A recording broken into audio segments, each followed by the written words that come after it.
that story, I guess we can start to get into your backstory. You mentioned you're in this 5 years now. How did you like what's your journey been like to really get into this level of focus? Yeah. And it's currently about to expand into yet another. So I understand the pivot very well. That's, I think I that's mean, what it's leads to like the story of my success. career here, you know. Yeah, exactly. Everyone. Just Yep. constant pivots. Yep. Yeah. The wanting to burn it all down and start over, but maybe you shouldn't, the kind of energy. Been So there too many I times. really started my YouTube channel because I was annoyed that most people talked about YouTube only when it came to video marketing.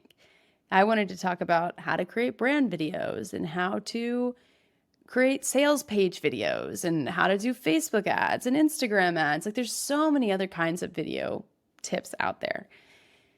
And then you get into it and then you realize, oh, this makes sense why people niche down to YouTube video marketing because YouTube wants you to talk about YouTube. Hmm. And it's a kind of annoying because what's happening right now in general, no matter what platform you choose, it has its preferences Hmm. in terms of the The algorithm. algorithm. Yep. And it's the algorithm is based on audiences as well, right? So there's an element that you kind of have to learn to play the game and you have to go where the audiences are, where what people are really searching for, what people are really liking. And so in the process of me going about about that, I just realized, okay, well, every time I release a video about YouTube, it takes off, Hmm. Um, Interesting. and granted, I think another example or another insight that can come from it is looking at your own story. So as I talked about Instagram, as I talked about LinkedIn, as I talked about all these other things, really I was focused on YouTube. And so the more that I got into my own YouTube journey, the more I realized the power of the platform and how you don't really have to have an Instagram. Like my Instagram, I had my son and I stopped posting because all I wanted to do was post photos of him. And everyone's like, this is not why I'm here. Right. And like the internal conflict of do you really post your children online, all that. So I'm like, I'm just gonna not touch this. Yep. And I make good money just from being a YouTube creator. So you don't have to be everywhere. So I kind of was like, you know what? What if I'm like the anti-hustle kind of person? Hmm.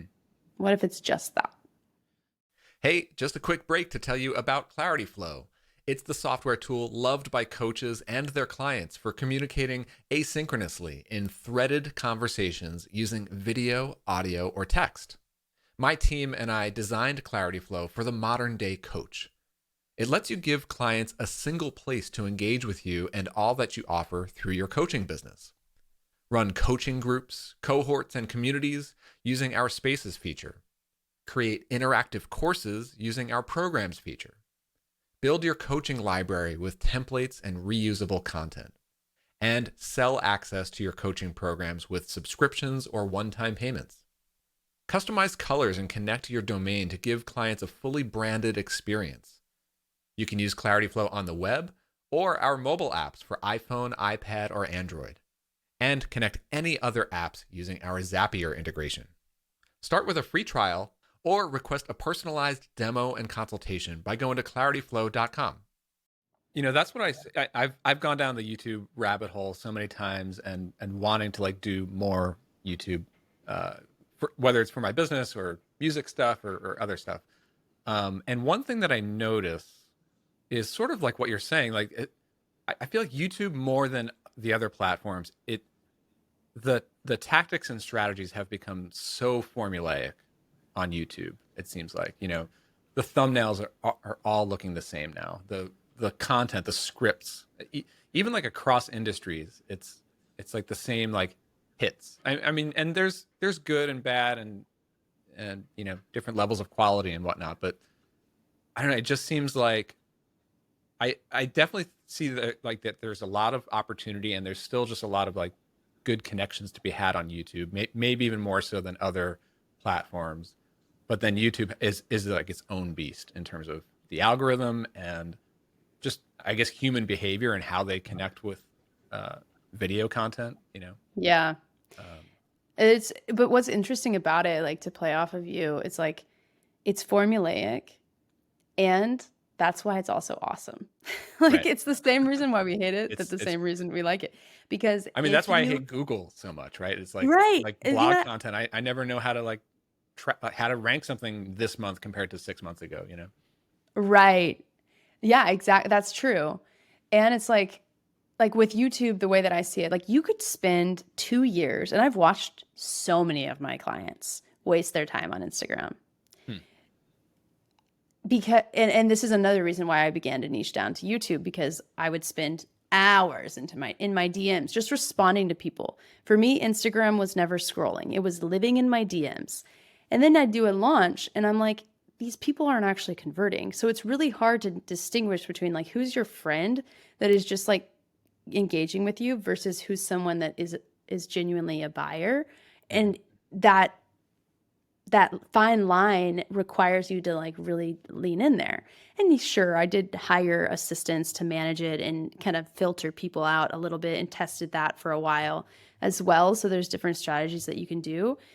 But like with YouTube, if you start and you start playing the game, you're going to have slow growth, period.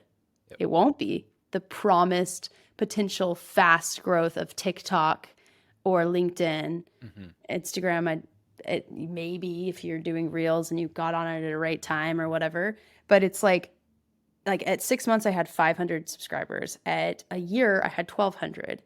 And then it at some point became exponential, like where I gained like 20,000 in like a Wow. 6 month period or something, you know? So it's like if you start on YouTube and you know how the game is played, you will be successful Just as like the compared to those other consistency ones. of it, right? And not just like kind of blind consistency, but I think naturally by the act of showing up at least what like once or twice a week, doing it for a long period of time, you're just going to get better. You're going to learn, and you're going to connect. You'll see what works, what doesn't work, and Mhm. yeah. But I I, think it's a little bit more niche focused than the other platforms. It feels like, yeah, but yeah, for sure. Especially just looking at like my feed of like the three things that I'm interested in, just constantly getting recommended to me. You know. yeah. Looking at someone's homepage of YouTube says a lot about them. Exactly.